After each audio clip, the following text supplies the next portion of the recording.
Aujourd'hui, nous nous rendons aux confins de la Charente, aux portes de la Dordogne et du Périgord, dans un des plus beaux villages de France, Opters-sur-Dronne, une commune de 320 habitants.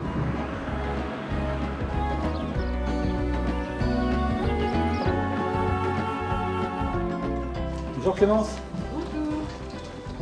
Ça se fait 2 secondes? Bah, si vous voulez, avec plaisir. C'était trop bien, je vous ai vu, je me suis dit je vais m'asseoir ici. C'est un bon petit coin. Alors racontez-nous, vous avez une histoire particulière avec ce village d'Opters? Oui, bah moi j'ai des origines charentaises puisque ma famille est implantée dans le village depuis pratiquement 200 ans. Donc j'ai été chaque vacances, quand j'étais enfant, j'allais à Opters. On va aller voir l'atelier imaginaire. Allez, avec joie. J'ai acheté ce bâtiment en 2020 et c'était en ruine. Il n'y avait pas d'électricité, pas d'eau, la toiture pourrie. Et Vous avez tout rénové? je me suis lancée dans les travaux avec des biscottos, des coups de main, de la récup et puis voilà, beaucoup d'audace.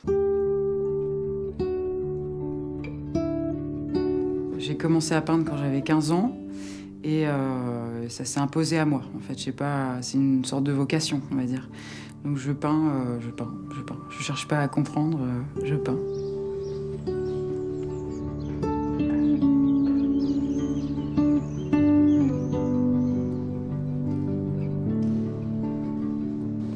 Bonjour. Vous êtes guide dans cette incroyable église d'Opters. Elle Oui. date de quel siècle? Du XIIe siècle. Elle a été creusée sous le château et elle est quand même exceptionnelle puisqu'elle mesure 17 mètres de haut, donc ça en fait la plus haute d'Europe des églises dans la roche.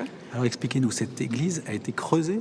Combien de temps il a Creusée. fallu pour la réaliser? C'est le seigneur du château, Pierre numéro 2 de Castillon, qui arrivait de Saint-Émilion, qui marie la dame du château d'Opters, donc il devient seigneur d'Opters. C'est lui qui veut l'église et qui finance l'œuvre.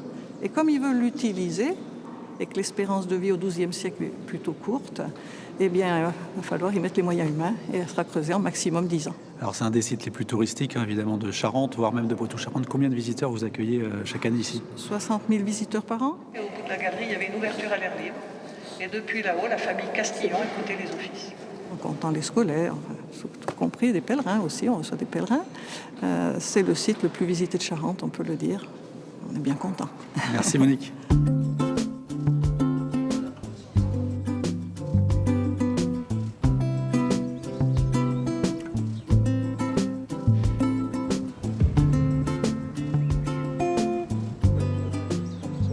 Hello, bonjour, vous allez bien? Très bien, merci. Qu'est-ce que vous pensez d'Opters? Opters est idéalement situé, c'est un village magnifique avec toutes les commodités. Ici, c'est un bonus. Quand on a commencé à venir dans le coin, il n'y avait pas ce café ouvert. Mais maintenant, on peut venir boire quelque chose en mangeant une pâtisserie à l'ombre des arbres près de l'eau. C'est le paradis, n'est-ce pas?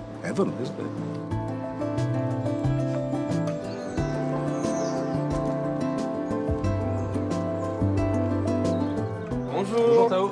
Ça va? François, enchanté. Enchanté, Tao. Alors vous êtes responsable du club, c'est ça? C'est ça, je suis le responsable du club de canoë-kayak d'Opters-sur-Dronne.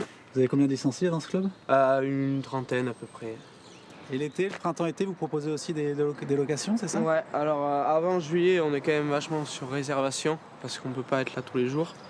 À partir de juillet, on est ouvert tous les jours, c'est possible de venir naviguer sans réservation. On a plusieurs descentes. On peut louer sur place 1 heure ou alors on fait des descentes, on emmène les gens qui veulent naviguer plus haut sur la rivière. Et l'idée, c'est qu'ils arrivent ici. Ah, c'est moi qui rame.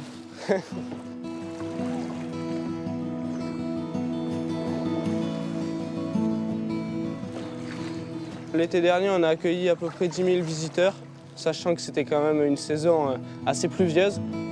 Donc cette année, on espère en accueillir encore plus, parce que vu qu'on est un club ici, c'est ça qui permet de financer les activités de compétition à l'année.